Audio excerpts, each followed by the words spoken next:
Diversify your investment. அதாவது உங்களுடைய இன்வெஸ்ட்மெண்ட்டை எப்போவுமே ஒரு குறிப்பிட்ட விதமான இன்வெஸ்ட்மெண்ட்டில் மட்டும் போடாமல் பல விதங்களில் உங்களுடைய இன்வெஸ்ட்மெண்ட்டை போடுறதுக்கு பழகுங்க. Don't put all your eggs in one basket அப்படின்னு சொல்லி ஆங்கிலத்தில் ஒரு பழமொழி சொல்லுவாங்கள்ல, அதை நான் திரும்பவும் ஞாபகப்படுத்துகிறேன் உங்களுக்கு. ஸோ அந்த இன்வெஸ்ட்மெண்ட் அப்படின்னு சொல்லி வரும்போது முடிஞ்ச அளவுக்கு வேறு இன்வெஸ்ட்மெண்ட்டில் நீங்கள் வந்து இன்வெஸ்ட் பண்ணுறதுக்கு பழகுங்க. ஸோ என்னென்ன விதங்கள்லாம் இன்வெஸ்ட் பண்ணலாம் அப்படிங்கிறத பற்றிலாம் நம்முடைய சேனலில் டீட்டெயிலாக நான் ஒரு சில வீடியோஸ் போட்டிருக்கேன். அதில் பாருங்கள் என்னென்ன விதமான இன்வெஸ்ட்மெண்ட்ஸ் இருக்குது அப்படின்னு சொல்லி. அந்த மாதிரி வேறு விதங்களில் உங்களுடைய இன்வெஸ்ட்மெண்ட்டை போடுறதுக்கு பழகுங்க. ஸோ கோல்டு, லேண்டு, பேங்க் சம்மந்தப்பட்ட விஷயங்கள் இப்படி வேறு இடங்களில் உங்களுடைய இன்வெஸ்ட்மெண்ட்டை போடுங்க.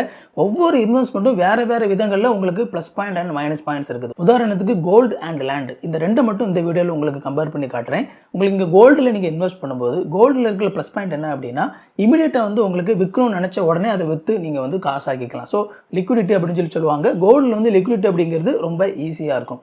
ஆனால் லேண்ட் அப்படின்னு சொல்லி வரும்போது லேண்டில் வந்து நீங்கள் இன்வெஸ்ட் பண்ணியிருப்பீங்க. பட் ஆனால் இமீடியட்டாக உடனே விற்கணும்னு நினச்சிங்க அப்படின்னா லேண்ட் அப்படிங்கிறது நினச்ச உடனே போய் விற்க முடியாது. உங்களுக்கு உடனே வாங்குறதுக்கு ஆள் கிடைக்க மாட்டாங்க. ஒருவேளை விற்கிறது கொஞ்சம் நாள் ஆகலாம்.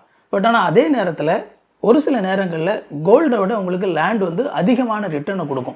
ஒரு வருஷத்தில் கோல்டு விலை கூடுறத விட லேண்டினுடைய விலை அதிகமாக கூடுறதுக்கான வாய்ப்பு இருக்குது. ஸோ இந்த மாதிரி ஒவ்வொரு இன்வெஸ்ட்மெண்ட்லேயும் ப்ளஸ் அண்ட் மைனஸ் பாயிண்ட்ஸ் இருக்குது. ஸோ என்ன நோக்கத்துக்காக நீங்கள் இன்வெஸ்ட் பண்ணுறீங்க அப்படிங்கிறத சரியான விதத்தில் கணக்கு பண்ணி நீங்கள் வேறு விதங்களில் நீங்கள் இன்வெஸ்ட் பண்ணீங்க அப்படின்னா சரியான நேரத்தில் நீங்கள் வந்து அதை பயன்படுத்துறதுக்கு உங்களுக்கு வசதியாக இருக்கும். ஒரு கோல்டு அப்படிங்கிறது ஒரு மெடிக்கல் எமர்ஜென்சிக்காக நீங்கள் இன்வெஸ்ட் பண்ணி வச்சுருந்தீங்க அப்படின்னா அந்த கோல்டு அப்படிங்கிறது அந்த எமர்ஜென்சி நேரத்தில் எடுத்துக்கிறதுக்கு வசதியாக இருக்கும்.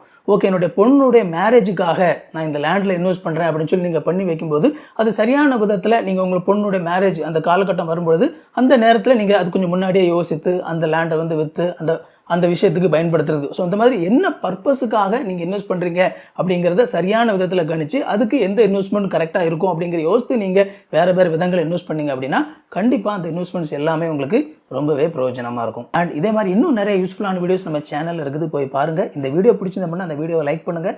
இது வரைக்கும் சேனலை சப்ஸ்கிரைப் பண்ணல அப்படின்னா சேனலை சப்ஸ்கிரைப் பண்ணிக்கோங்க. உங்களுக்கு நோட்டிஃபிகேஷன் வேணும்னு நினச்சிங்க அப்படின்னா அந்த பெல் பட்டனை கிளிக் பண்ணிக்கோங்க. இன்னும் ஒரு யூஸ்ஃபுல்லான வீடியோவில் சந்திப்போம் friends. Thank you. God bless you.